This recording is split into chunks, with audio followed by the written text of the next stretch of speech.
শিরোনাম দিলাম জিন্দা পীরের বয়ান। আজকে আমার নিজের বিষয়ে কম বলবো, দেখি আজকে আপনাদের বিভিন্ন বিষয় থেকে পড়ে শোনাব। যেমন সংবাদ প্রতিদিন, সেখানে একটি পত্রিকা, কলকাতার পত্রিকা, সেখানে শিরোনাম এসেছে তাদের রবীন্দ্র সদনের অনুষ্ঠান থেকে বামপন্থীদের বিধলেন লেখিকা তসলিমা নাসরিন। মুসলিমদের অন্ধকারে রাখতে চায় বামপন্থীদের একাংশ, কলকাতায় মুক্ত মনে মৌলবাদ বিরোধিতা তসলিমার। কথাটা কিন্তু খুবই গুরুত্বপূর্ণ বলেছেন। আমি মনে করি একাংশ নয়, অধিকাংশ বামপন্থী মুসলমানদের বোকা বানিয়ে রাখে।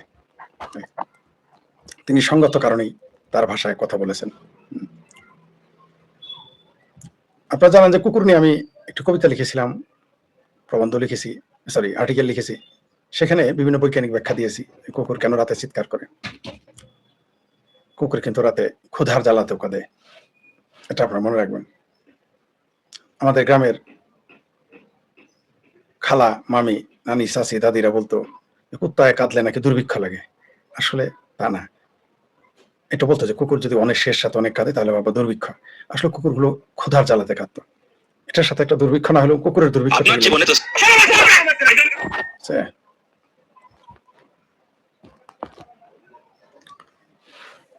এই যে একজন আছেন বাম একনাথে বলেছেন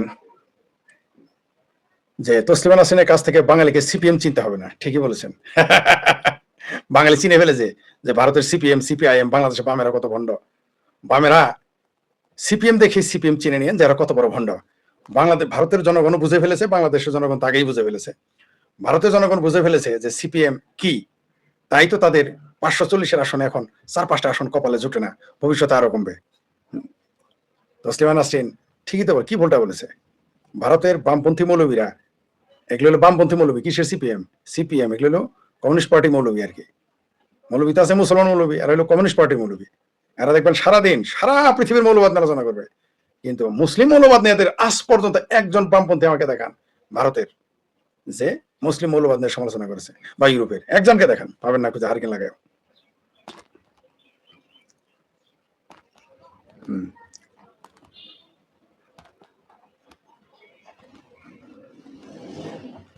আপনারা একটা খবর পেয়ে গেছেন যে মুমিন মেহেদী এবং তার স্ত্রী সান্তানা ফারজানাকে কিভাবে জুলাই জঙ্গি শিবিরের লোকজন কিভাবে তাদের সাথে কি আচরণটা তাদের সাথে করেছে। তার স্ত্রীকে আঘাত করেছে, মুমিন মেহেদীকে ফোন থেকে আননোন নাম্বার থেকে সরাসরি হুমকি দিতেছে মেরে ফেলার জন্য। আমরা এটা জানতাম এটা ঘটবে, কারণ এদের এটা বরদাস্ত হবে না। মুমিন মেহেদী তো এত বড় দল নয় যে বিএনপি জামাত জুলাই জঙ্গিদের শেষ করে ফেলবে। তারপরেও তারা সমালোচনা সহ্য স্বাভাবিক, কারণ জুলাই সন্ত্রাসীরা তো এসেছে বাক স্বাধীনতাকে ধ্বংস করার জন্য, রাজনীতি ধ্বংস করার জন্য। কিন্তু কয়জন মুমিন মেহেদী ফারজানার মুখ বন্ধ করে রাখবে এরা, এই জুলাই জঙ্গিরা।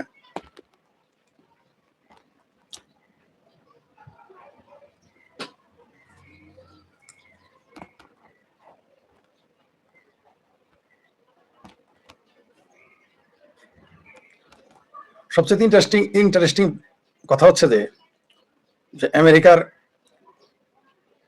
মুখপাত্র বাংলাদেশে এসে ভারতের রাষ্ট্রদূতের সাথে আলোচনা করতেছেন।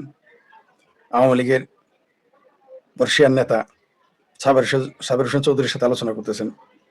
কিছুটা পরিবর্তন বোঝা যাচ্ছে, যে কোনো একটা কিছু পরিবর্তন আসতেছে বোঝা যায়। তারপর এক ভাবির পোলা বলেছে ডিপ স্টেটের কথা, নাকি ডিপ স্টেট থেকে সতর্ক থাকতে হবে। ওদের মুখে রাম নাম। আর সর্বশেষ একটা খবর আমরা শুনেছি যে সাবেক আইজিপি বেনজির আহমেদ দুবাইয়ের কারাগার থেকে ছাড়া পেয়েছেন এবং তিনি এখন ইউরোপের দিকে রওনা দিচ্ছেন বা যাবেন, এরকম কথা আমরা শুনেছি। সাবেক ইসরায়েলি প্রধানমন্ত্রী বলেছেন যে ইরানের চেয়েও কাতার বেশি বিপজ্জনক। কথাটা কতটুকু সত্য জানি না, তবে কাতারের যেহেতু অনেক অজস্র পয়সা রয়েছে, সুতরাং সেটা সত্য হতেও পারে। আমরা দেখেছি ইরানের চেয়েও বেশি বিপজ্জনক কাতার বলেছেন, এবং কাতারকে আনুষ্ঠানিকভাবে শত্রু রাষ্ট্র ঘোষণা করবেন ইসরায়েলের সাবেক প্রধানমন্ত্রী নাফতালি বেনেট এই কথাটা বলেছেন। তার দাবি যে বর্তমানে কাতার ইসরায়েলের চেয়ে বেশি বিপজ্জনক। তারা এবং ইরান যেমন প্রকাশ্যে বলেছে তারা ইসরায়েল ধ্বংস করতে চায়। 2023 সালে 7 অক্টোবর হামলা চালানো নুখবা সন্ত্রাসীদের অর্থায়ন করেছে। এছাড়া কাতার পরিচালিত আল জাজিরা এমন একটি গণমাধ্যম যা আমাদের বিরুদ্ধে সবচেয়ে বেশি বিষাক্ত প্রচারণা চালায়। মানে ইসরায়েলের সাবেক প্রধানমন্ত্রী এই কথাটা বলেছেন। আমার কথা না, তিনি সাবেক প্রধানমন্ত্রী নাফতালি বেনেট বলেছেন কাতারের যে এই আল জাজিরা না সাল জাজিরা, এটা আসলে বিপজ্জনক, এটা মুসলমানদের জন্য ক্ষতিকর। জঙ্গিবাদের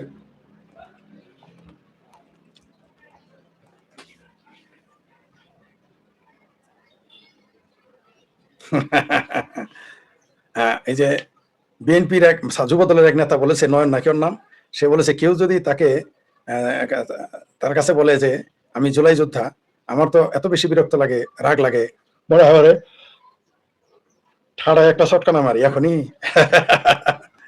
এখনই জুলাই যুদ্ধগিরি শেষ।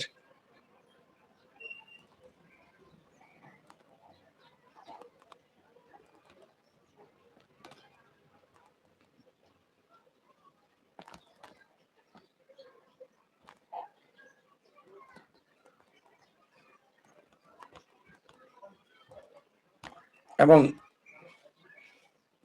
আপনাকে বলি, যখন পারমাণবিক বিদ্যুৎ কেন্দ্র চালানো শুরু করা হলো বাংলাদেশে, রাশিয়া যখন এটা অর্থায়ন করলো, তখন আমি বলেছিলাম যে এটার বিরুদ্ধে একদিন লেগে যাবে, মানে যত না বাংলাদেশের কারণে বিরোধিতা করবে, তার চেয়ে বেশি বিরোধিতা করবে রাশিয়ার কারণে। এবং সেটাই ঘটে গেছে। আগামীতে নিশ্চিত থাকেন রূপপুর পারমাণবিক কেন্দ্র বন্ধ থাকবে যদি এই সরকার চলতে থাকে। অলরেডি বন্ধ হচ্ছে একমাত্র পারমাণবিক বিদ্যুৎ কেন্দ্র, শিরোনাম অলরেডি নিউজ হয়ে গেছে। এদের উদ্দেশ্য তাই ছিল, এবং সেটা যথারীতি বন্ধের দিকে যাচ্ছে এবং বন্ধ হতেই থাকবে। সবচেয়ে মজার বিষয় হলো যে হ্যাঁ, মনিরা রৌনক বাবলি মুক্তিযুদ্ধের পক্ষের একজন মানুষ, তার ফেসবুক তার আইডি হচ্ছে মনিরা রৌনক বুবলি। তিনি একটা সুন্দর মজার পোস্ট দিয়েছেন, বিশ্বাস করি না শিরোনামে, শিবিরের ছেলেরা এখন মেয়েদের কাছে খুব বেশি যায় না, আপনি কত কাছে গিয়েছেন বর্ণনা করুন, শিরোনামে লিখেছে। কারণ এই তথাকথিত শিবিরের একটা কি আছে না, সোনামী ম্যাডাম, শিবিরের শেরিন আমিন সোনামী ম্যাডাম বলেছে শিবিরের বিরুদ্ধে গভীর চক্রান্ত হচ্ছে, শিবিরের ছেলেরা কখনোই সমকামী হতে পারে না, আমি খুব কাছ থেকে তাদের সাথে মিশে দেখেছি। শিবিরের পোলাপান্ডা সমকামী কেন, এটা সাক্ষী দেয় সোনামী নাকি মোনামি ম্যাডাম। আপনারা ইতিমধ্যে জানেন যে সমকামিতায় ধরা পড়েছে শিবিরের লোকজন, ঢাকা বিশ্ববিদ্যালয়ে তারাও বলেছে যে শয়তানের পাল্লায় পরে করতেছিল, তবে দেখে ফেলায় আর কামটা করতে পারে নাই। কিন্তু মোনামি ম্যাডামের দশ হলো না, শিবির এটা করতে পারে না। যার গরু সে কয় পাঞ্জা, সোনামী ম্যাডাম জোর করেই বলবেন বছর বিয়ানি। ঠিক আছে, মানে দালালির একটা সীমা থাকা দরকার। ধন্যবাদ মনিরা রৌনক বাবলি এই বিষয়টা তুলে ধরার জন্য। আপনারা জানেন যে আমি অসুস্থ, আজ কত আলোচনা করবো না, আমি সাধারণত ফেসবুক পোস্ট বা পত্রিকার খবর থেকেই কথা বলতেছি।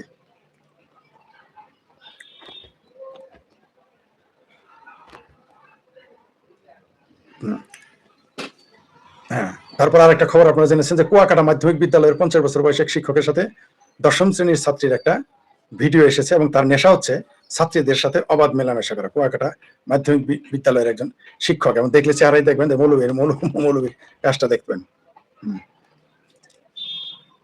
মজার বিষয় হলো বাংলাদেশের অনেক গবেষণাপত্র চুরির কেসে অনেকের ডক্টরেট ডিগ্রি নিয়ে টানাটানি লেগেছে। সেই গবেষণাপত্র চুরি যারা করেছে এই ব্যাপারে এগিয়ে আছে নর্থ সাউথ ইউনিভার্সিটি, ড্যাফোডিল এবং ইউনাইটেড ইউনিভার্সিটি। বুঝতে পারছেন তো, এই প্রাইভেট বিশ্ববিদ্যালয় কিন্তু জুলাই সন্ত্রাস করেছে, যাদের গবেষণাপত্র যথারীতি চুরি হয়েছে।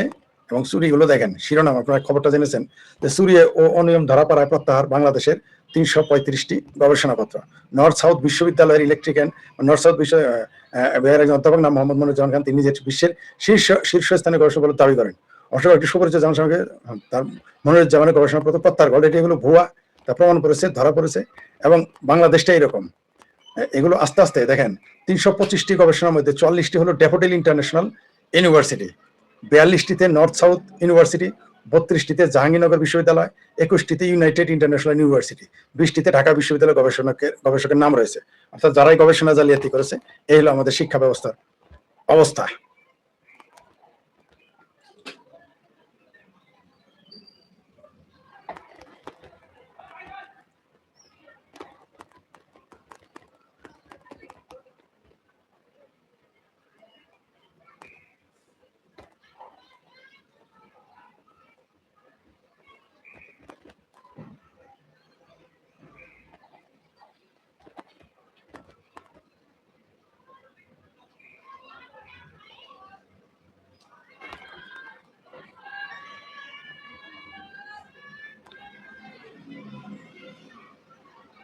আমাদের স্বরাষ্ট্রমন্ত্রী বলেছেন যে কার্যক্রম নিষিদ্ধ আওয়ামী লীগের কার্যক্রম ঘিরে সবাইকে সতর্ক থাকতে হবে।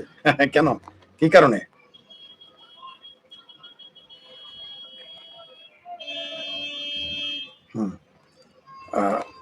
পশ্চিমবঙ্গের একটা সংবাদ প্রতিদিন এসেছে, নিউটনের মঞ্চ থেকে আরো একবার বার্তা দিলেন মুখ্যমন্ত্রী শুভেন্দু অধিকারী, নাগরিকত্ব কাটতে নয় দিতেই সিএএ, ৩০০ মতোয়াকে সার্টিফিকেট দিয়ে তৃণমূলকে দুষলেন মুখ্যমন্ত্রী।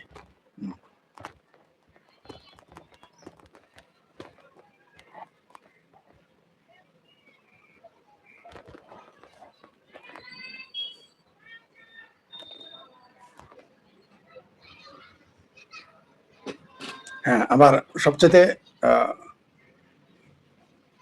বলেছেন জয় গোস্বামী, তিনি বলেছেন যে অপমানিত হলো, আবার তসলিমার ডাকে যাব, রবীন্দ্র সদনের ঘটনায় প্রতিক্রিয়া জয়। তিনি আরেকটা কথা বলেছেন যে এটা তারও ভুল হয়েছে, 15 বছরে তসলিমা নাসরিনের পক্ষে তিনি একটি লাইনও বলেননি, এটাও তিনি বলেছেন।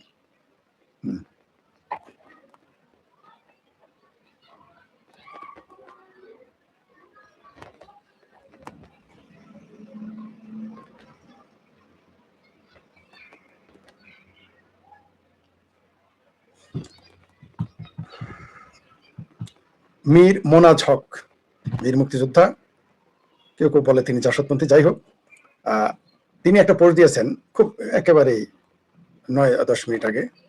পোস্টে লিখেছেন যে বাংলাদেশে গ্রাম আছে মোট 90,009টি এবং মসজিদের সংখ্যা 3,50,465টি, অর্থাৎ প্রতি গ্রামে 4টি মসজিদ রয়েছে। প্রতি গ্রামে 4টা মসজিদ রয়েছে, কিন্তু আপনি দেখবেন যে প্রতি গ্রামে আপনার 4 জন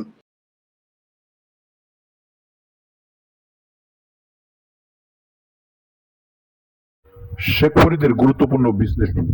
প্রতি গ্রামে কিন্তু 4টা মসজিদ, প্রতি গ্রামে গিয়ে আপনি 4 জন। দেশে মসজিদের সংখ্যা, নিউজ 24, দেশে মসজিদের সংখ্যা 3,50,465 জানালো ইসলামিক ফাউন্ডেশন।